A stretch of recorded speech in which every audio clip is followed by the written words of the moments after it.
नमस्ते दोस्तों, स्वागत है आपका स्टोरी टून इंडिया में, जहां मिलेंगी आपको मजेदार Hindi cartoon stories, moral stories और एडवेंचर स्टोरीज।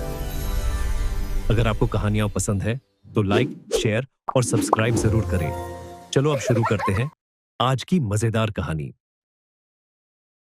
रील्स वाली बहू। प्रज्ञा को रील्स बनाने का बड़ा ही क्रेज है और वो दिन भर रील्स बनाती रहती है। खाते पीते घूमते फिरते घर में कॉलेज में रील्स बनाने के कारण प्रज्ञा पूरे कॉलेज में हाईलाइटेड है। जहां उसकी रील्स सभी को पसंद आते हैं, वहीं मनीषा चिंता में डूबी रहती है। एक रोज जब खाते हुए प्रज्ञा रील्स बना रही होती है, तब मनीषा कहती है, 1 मिनट भी चैन नहीं है इस लड़की को। ये नहीं कि खाना तो आराम से खा ले, लेकिन नहीं, अरे थोड़ी देर रील्स नहीं बनाओगी तो आसमान नहीं टूट पड़ेगा। अरे मम्मी, इसी को तो कहते हैं डिटर्मिनेशन। तुम नहीं समझोगी ये सब। हे भगवान, इस लड़की को सद्बुद्धि दे। जब देखो तब टेढ़ा बाका मुंह बनाती रहती है।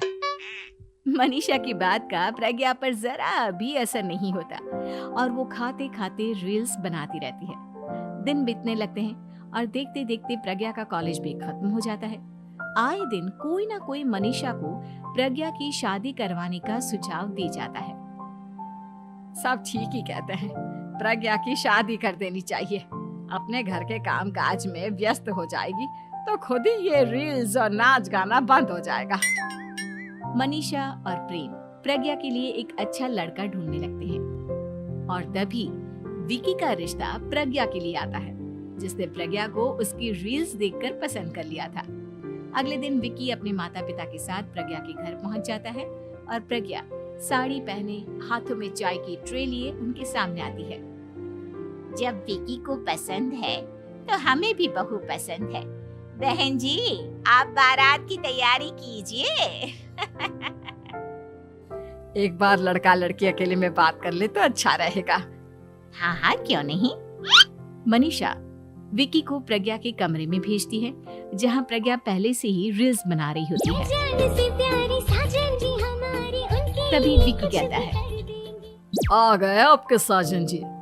हमारे साथ ये रील्स कंप्लीट करती तो और भी अच्छा रहता। अच्छा जी, अब आ ही गए हैं तो बना ही लेती हूँ आपके साथ। दोनों मिलकर रील्स बनाते हैं। जब वी मीट और तुरंत पोस्ट भी कर देते हैं। फिर विकी कहता है, जब आप साड़ी में चाय लेकर आए तब मुझे लगा कि कहीं मैं गलत घर में तो नहीं आ गया। अब सही है। दोनों की शादी पक्की हो जाती है और शादी के दिन भी प्रज्ञा रील्स बनाने से चूकती नहीं। यहाँ तक कि बारात के समय भी नाचते हुए रील्स बनाती है। सभी लोग प्रज्ञा की तारीफ के पुल बांध देते हैं और प्रज्ञा नाचती गाती अपने ससुराल चली जाती है। सब कुछ अच्छा चल रहा होता है। प्रज्ञा यहाँ भी दिन भर हर चीज की रील्स बनाती रहती है। लेकिन कुछ दिनों के बाद जब सुनीता कहती है, बहू, ये रील्स के साथ साथ कुछ काम भी कर लिया करो। वैसे तुझे और क्या क्या बनाना आता है? मम्मी जी, वैसे तो सब कहते हैं कि मैं सब कुछ अच्छा बनाती हूँ, लेकिन मुझे लगता है कि मैं मैगी अच्छा बना लेती हूँ। हाँ, कॉफी भी अच्छा बना लेती हूँ और मुंह तो सबसे अच्छा बना लेती हूँ। हैं? अच्छा अच्छा। सुनीता अपना माथा पकड़ लेती है और कहती है, बहू, कुछ खाना बनाना भी सीख लेती। मम्मी जी, मैं लंबी प्लानिंग कर रही हूँ। जल्दी ही मैं इतनी फेमस हो जाऊंगी कि मुझे पैसे मिलने लगेंगे। हम दोनों सास बहू राज करेंगे, राज। नौकर काम करेंगे और लोगों की तो लाइन लगेगी हमसे मिलने के लिए। तेरा दिमाग खराब हो गया है क्या बहू?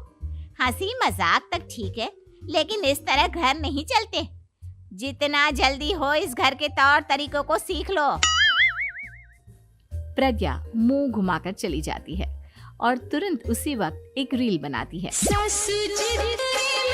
ये देख सुनीता का गुस्सा 7वें आसमान पर चला जाता है और विकी के घर आती ही सुनीता उसे सब कुछ बताती है। विकी भी अब प्रज्ञा की इन हरकतों से परेशान हो जाता है। तुम टेंशन मत लो मम्मा, मैं देख लूंगा। विकी कमरे में जाता है तो देखता है कि प्रज्ञा रील्स बना रही है। विकी बड़े ही प्यार से प्रज्ञा से कहता है, प्रज्ञा, इन सब के लिए मैं तुम्हें मना नहीं कर रहा हूँ, लेकिन फिर भी हर वक्त तो ये अच्छा नहीं लगता ना। समझने की कोशिश करो, मुझे भी तुम्हारा थोड़ा वक्त चाहिए। मैं जब ऑफिस से आता हूँ तो मुझे समय देने की जगह इसी में लगी रहती है। तुम ज्यादा ही सोच रहे हो। तुम भी मेरे साथ रील्स बनाओ ना, तुम्हें भी बहुत अच्छा लगेगा। तुम्हें इज्जत से कोई बात समझ में नहीं आती क्या? दिमाग खराब हो गया है तुम्हारा इस चकाचौंध से। अगर तुमने अपना रवैया नहीं बदला तो मैं तुमसे दूर चला जाऊंगा। तुम ही रिश्ता लेकर आए थे, मुझे लड़कों की कमी नहीं थी और ना आज है। विकी दरवाजा पटक कर चला जाता है। धीरे धीरे विकी प्रज्ञा से दूर होता जाता है। एक रोज मनीषा प्रज्ञा के ससुराल उससे मिलने जाती है। तब सुनीता उससे कहती है, बहन जी, अब आई हैं तो कुछ दिन यहाँ रहकर जाइएगा, आप ही का घर है। हाँ मम्मी, बहुत दिन हो गए तुम्हारे साथ एक भी रील नहीं बनाई मैंने। प्रज्ञा तुरंत अपने फोन में रील्स ऑन कर लेती है। ये सब मुझसे नहीं होता। तेरा ये भूत अभी तक नहीं उतरा क्या? बहन जी, आप कुछ कहती नहीं क्या इसे? जब आप ही कुछ नहीं कर पाई तो मैं कर ही क्या सकती हूँ। सास तो वैसी ही बदनाम है। शाम को घर की लाइट चली जाती है और मनीषा प्रज्ञा से कहती है, मेरे घुटनों में बहुत दर्द हो रहा है, तू लाइट का कुछ इंतजाम करना बेटा। अच्छा, कैंडल जला देती हूँ मम्मा। प्रज्ञा गाते हुए कैंडल जलाती है और खिड़की के पर्दे के पास रख देती है। मनीषा, जिसे बहुत दर्द हो रहा है, वो सो जाती है और प्रज्ञा हमेशा की तरह अपने रील्स में लग जाती है। उधर कैंडल की वजह से पर्दा आग पकड़ लेता है और मनीषा के कमरे में आग लग जाती है। बचाओ, कोई है, बचाओ। सभी भागते हैं और विकी कमरे की आग बुझाने में लग जाता है, लेकिन तब तक मनीषा आधी जल चुकी थी। मनीषा की हालत देख प्रज्ञा रोने लगती है। विकी मनीषा को तुरंत हॉस्पिटल ले जाता है और उसे एडमिट कराता है। विकी प्रज्ञा से कहता है, देख लिया ना, तुम्हारे इस नाच गाने की वजह से आज तुम्हारी माँ की जान जाते जाते रह गई। अब पता नहीं तुम और क्या चाहती हो। उधर डॉक्टर कहते हैं, इनकी हालत बहुत नाजुक है, आधे से ज्यादा जल चुकी है। प्रज्ञा रोती हुई मंदिर में जाती है और भगवान के आगे जाकर कहती है, भगवान, मेरी माँ को ठीक कर दो। मैं कसम खाती हूँ हाथ से ये रील्स बनाना छोड़ दूंगी, बस मुझे मेरी माँ वापस मिल जाए। 2 दिन बीत जाते हैं और मनीषा खतरे से बाहर आ जाती है। पेशेंट अब ठीक है, आप लोग उनसे मिल सकते हो। सब कोई मनीषा से मिलता है और प्रज्ञा सबके सामने अपना फोन तोड़ देती है। मुझे माफ कर दो मम्मा, मैंने तुम लोगों की बातों को नजरअंदाज किया। बेटा, कोई भी चीज जरूरत से ज्यादा खराब है। मैंने तुम्हें रील्स बनाने से कभी मना नहीं किया, लेकिन हर वक्त एक ही चीज तो सही नहीं है। मैं समझ गई हूँ मम्मा, आई एम सॉरी।